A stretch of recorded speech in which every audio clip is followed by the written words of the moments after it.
geboet door een enorme grote groep vrijwilligers van Bergen de Maas, de wagenboegers.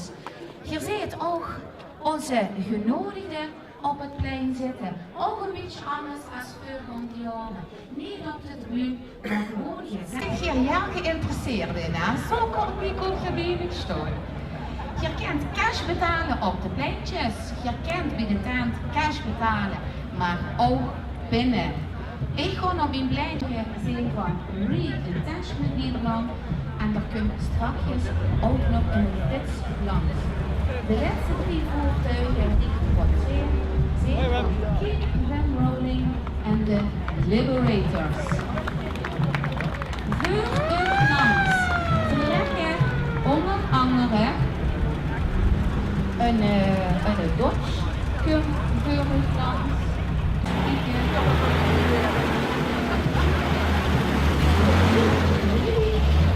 GMC, een Dodge en nog een Dodge. Verkeerd gezien. De laatste 2 voertuigen zijn van verschillende re-attachmentverenigingen. Daar zijn ze tegenwoordig met goed materiaal goed gezonden op nuchter en vervelend jaar.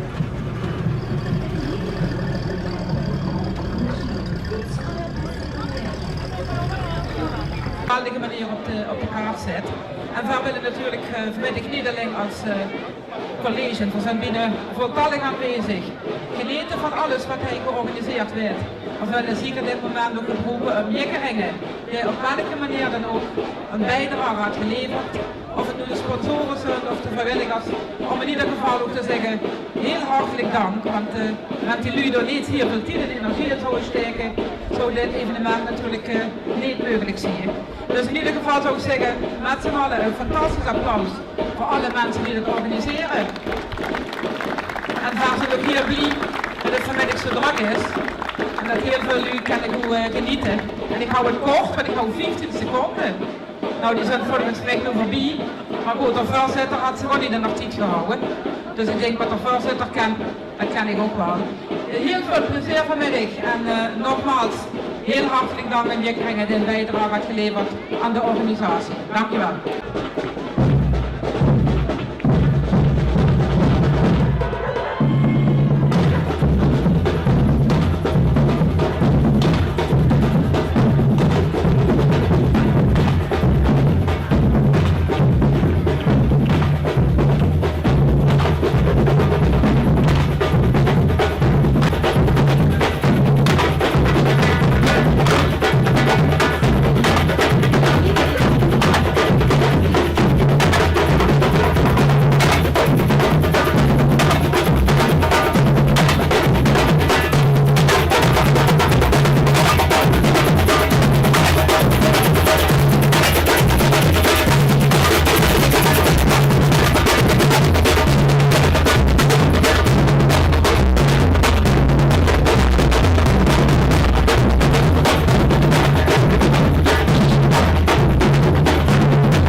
Ja, dat is anders.